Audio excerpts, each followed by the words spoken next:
तो पिछले क्लास में हम लोग कहाँ तक पढ़ लिए थे? सरहप्पा सरहप्पा। हाँ, तो सिद्ध साहित्य पढ़ रहे थे। क्या पढ़ रहे थे? सिद्ध साहित्य। तो आदिकाल चल रहा है हम लोग का। आदिकाल में सिद्ध साहित्य पे हम लोग पहुंच चुके हैं। और सिद्ध साहित्य की बात किया जाए तो हम लोगों ने सिद्ध साहित्य में दो सिद्ध कवि के बारे में पढ़ लिया था।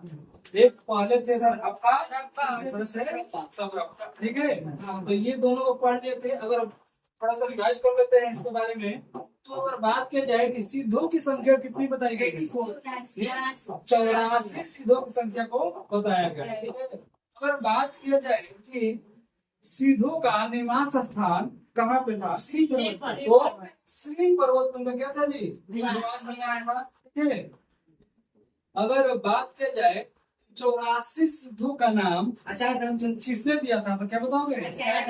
आचार्य रामचंद्र शुक्ल जी ने। अगर बात की जाए सरहप्पा जो थे, तो सरहप्पा को क्या माना गया है?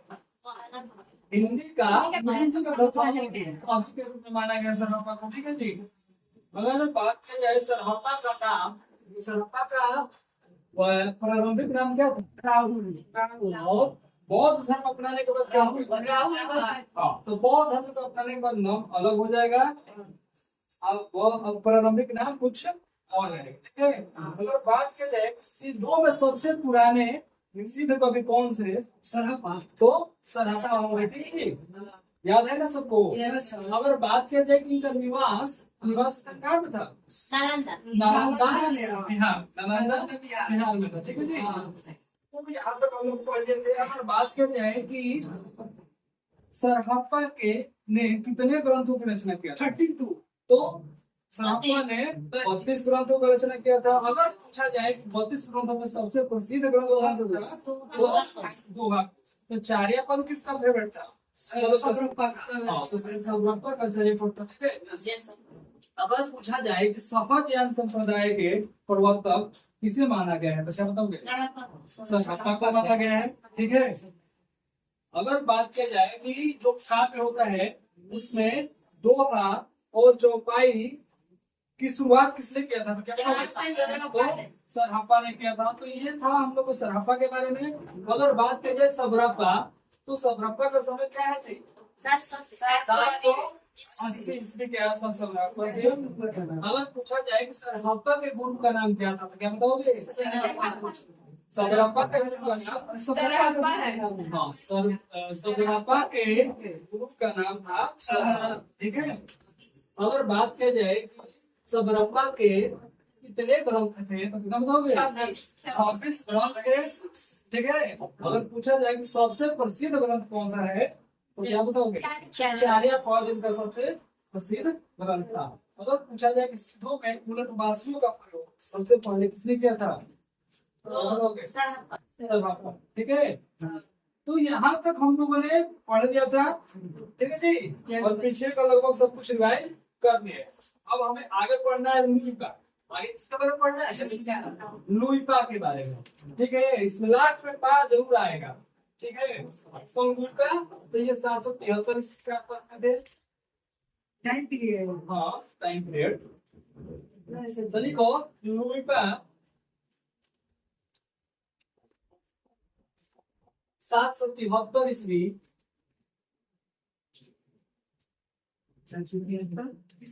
लुइपा 773 ईस्वी के आसपास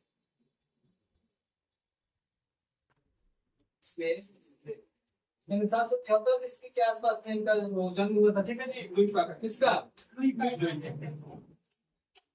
हम इनका जन्म हुआ था उड़ीसा में। कहाँ पे हुआ था? उड़ीसा। जन्म स्थान लिख सकते हो उनका, उड़ीसा। ठीक है, अगर इनसे एक बहुत ज्यादा इंपॉर्टेंट क्वेश्चन बनता है, ये लगभग बहुत बार क्वेश्चन पूछ चुका है। उनका सबसे इंपॉर्टेंट क्वेश्चन है यही, सिद्धों में सबसे ऊंचा स्थान किसका था? तो लुइपा का था। सिद्धों में सबसे ऊंचा हाँ किसका था? तो क्या बताओगे? लुइपा का। अगला पॉइंट, 84 सिद्धों में चौरासी को सिद्ध है जी। सर 84 सिद्धों में सबसे ऊंचा स्थान, ऊंचा स्थान या ऊंचा स्थान, ऊंचा स्थान द्वीपा का।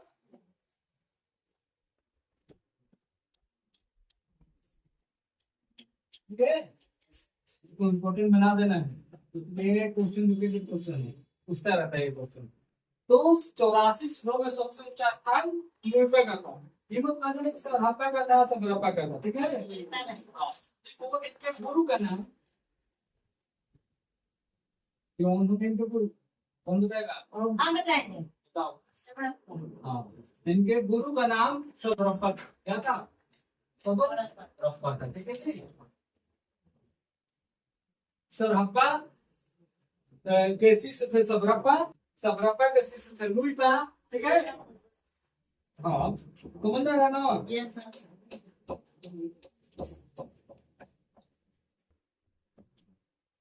ओके, यहाँ तो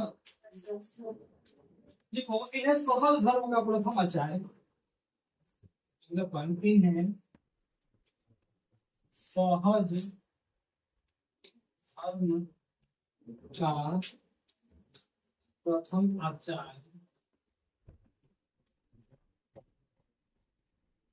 आचार्य भी माना जाता है।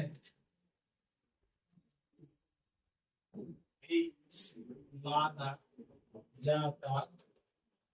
ठीक है, ओके यहाँ तो। हाँ, तो आगे देखते हैं। देखो इनकी अगला पॉइंट, इनकी रचनाओं में ये भी इम्पोर्टेंट है। इनकी रचनाओं में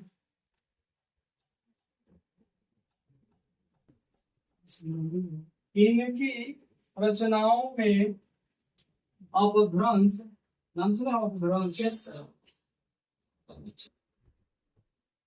अपभ्रंश का प्रयोग बहुत ज्यादा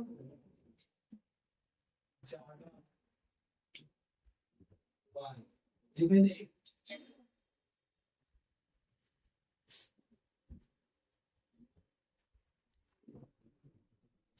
हाँ, तो अगर लुइपा से क्वेश्चन बनेगा तो क्या क्वेश्चन बनेगा? दूसरा इम्पोर्टेंट क्वेश्चन बनेगा। इसी दो में सबसे प्रसिद्ध सबसे उच्च स्थान किसका था? तो लुइपा का। ठीक है, अगर पूछे जाए कि इनके गुरु का नाम तो सबरप्पा। सहज धर्म का प्रथम आचार्य किसे माना गया है? तो लुइपा को माना गया। किसको माना गया? इनका जन्म स्थान कहाँ था? उड़ीसा। तो यहाँ तक समझ में आया चीजें? तो ये बताओ, सब कहोगे ये चीज? Yes sir. तो अगला है हम लोग के लिए कणहप्पा। इसको यस सर। Yes sir. पहले ही बता चुके हैं 84 को है। 84 को में लगभग 80 को लास्ट में पार लगेगा। ये चार को है जिसके लास्ट में पार नहीं है। अगला हेडिंग क्या है? कणहप्पा।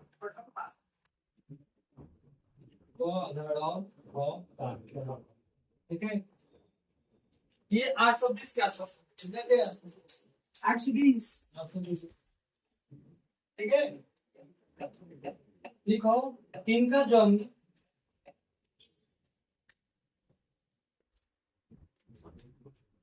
820 ईस्वी में, 820 ईस्वी में कर्नाटक के ब्राह्मण परिवार में हुआ था। कर्नाटक के ब्राह्मण परिवार में हुआ था। किसका जन्म हुआ था?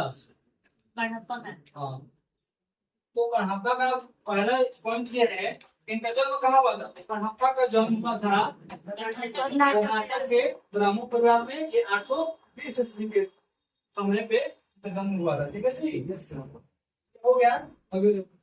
अगर बात की जाए ये कहाँ पे निवासी इनका स्थान था, मतलब कहाँ पे लोग रहते थे, तो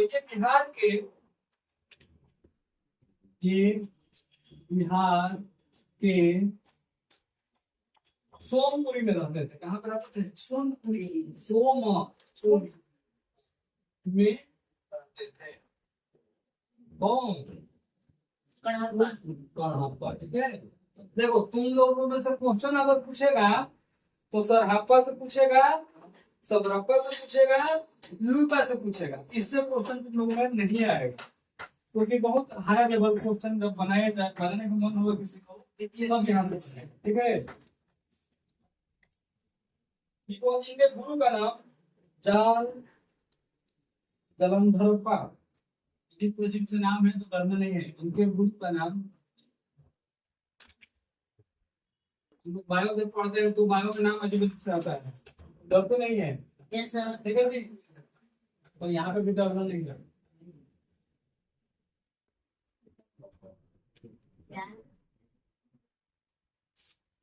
जालंधरप्पा। ठीक है, अजीब से नाम आएंगे, डरना नहीं है।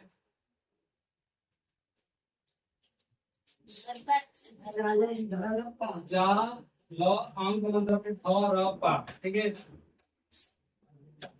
जालंधरप्पा। ठीक है, यहाँ तक हो गया। Yes sir. देखो इनके द्वारा, अगला पॉइंट, इनके द्वारा, ये थोड़ा काम कर सकते हो। जालंधरप्पा के द्वारा इनके द्वारा लिखित, नहीं हड़प्पा के द्वारा लिखित हो गया तो 74 ग्रंथ। कितने ग्रंथ? 74। 74 ग्रंथ बताए गए हैं। मतलब इन्होंने को लिखा है 74। 74। वो ये थोड़ा एक अच्छा क्वेश्चन है इसमें। ठीक है जी, यस सर। तो ये है हड़प्पा, ये थे। अगला है कुकरीपा। कुकरीपा कहना हम नहीं है, कुकुर मत करो, ये सब नाम है। ठीक है, कुकरीपा। ठीक है, लोगों का नाम पहले ऐसा ही था जी, यस सर। अजीब अजीब सा नाम। अब लोग अच्छा अच्छा नाम लोग खोज रहे हैं। 10 गो नाम खोजेगा, 50 गो नाम, तो अब जाके एक नाम डिसाइड करेगा। पहले कुछ भी, जिसके मुंह से कुछ भी आ गया तो नाम रख देता। कोई सोमवार को तो सोमवारी, सोमवार को तो तुम्हारी, मंगल को तो मंगलवारी, और शनिचर को शनिचरी, तो नाम रख देते। लिखना ही हाँ? तो पहले की बात है, आज के टाइम पे अगर कोई रख देगा ऐसा तो पता चलेगा जिस दिन बड़ा होगा पहले उसी को पूछेगा कौन मेरा नाम रखा था। तो पहले और आज में बहुत ज्यादा फर्क आ चुका है। ठीक है, तो पहले अजीब अजीब से नाम होते थे, लेकिन अब ऐसा कुछ नहीं है। तो लिखो, ये कपिल वस्तु के ब्राह्मण कुल में जन्मे थे। हाँ? ये कपिल वस्तु, कपिल वस्तु एक जगह का नाम है। ठीक है, यस सर। कुकरीपा, कपिल वस्तु हो गया सर। कपिल वस्तु के ब्राह्मण संबंध है महात्मा दूसरा कपिल वस्तु से। ब्राह्मण कुल में जन्मे थे, मतलब जन्म से ये कैसे थे? हाँ, जन्म से ये ब्राह्मण थे। बाद में ये सिद्ध में आए, पहले क्या थे? ब्राह्मण। ठीक है, देखो इनके द्वारा ग्रंथों की संख्या, इनके द्वारा लिखित, इनके द्वारा लिखित ग्रंथों की संख्या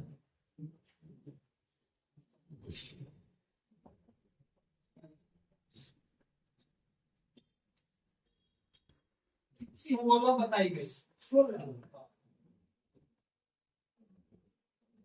मतलब कुकरीपा के द्वारा लिखित ग्रंथों की संख्या कितनी बताई गई? 16 बताई गई। ठीक है,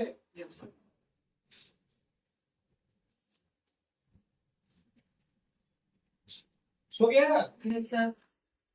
तो हम लोग का सिद्ध साहित्य खत्म हो गया है। सिद्ध साहित्य खत्म। ठीक है, चौरासी नहीं पढ़ना है हम लोग।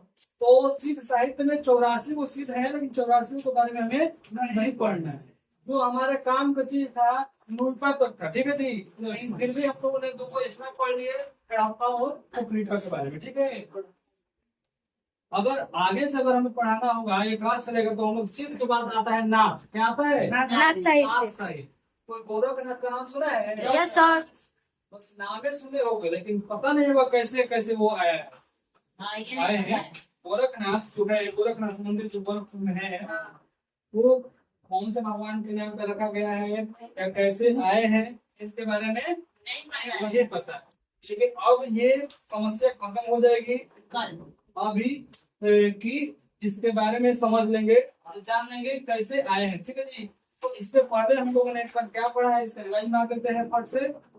तो हड़प्पा का जन्म हुआ था 820 ईस्वी में। कब हुआ था? 820। ये बिहार के सोनपुरी कराने वाले खानदान का, ठीक है। इनके गुरु का नाम था जगन्नाथ हड़प्पा। इन्होंने 74 ग्रंथों की क्या था? रचना किया रचना किया था, ठीक है। और एक लास्ट वाले थे कुकरीपा, ये ब्राह्मण कुल में जन्मे हुए थे और इनके द्वारा लिखित ग्रंथों की संख्या 16। तो ये तो सिद्ध साहित्य में उतना कुछ खास था नहीं, ना कुछ ज्यादा है, लेकिन नाथ साहित्य अच्छा है और काम का है, तो नाथ साहित्य को अच्छे से पढ़ना है, ठीक है जी। और सिद्ध में लुइपा, सरहप्पा, सदरप्पा, 3 लोगों को अच्छे से पढ़ लेना। तो आगे से हम लोग जब क्लास चलेगा तो कौन सा क्लास चलेगा? नाथ साहित्य। हाँ, तो उसमें ही गोरखनाथ का नाम आएगा, भीमनाथ का, चरपट का, तो 9 नाथ है। नाथों की संख्या कितनी मानेगी? 9। चलो तो 10 आएंगे। 9 के बारे में बताया जाएगा और कैसे बताया जाएगा, इसको याद कैसे रखना है, सब कुछ बताया जाएगा, ठीक है जी। तो कल क्लास चलेगी नाथ साहित्य। तो आज की क्लास समाप्त कर दी जाती है।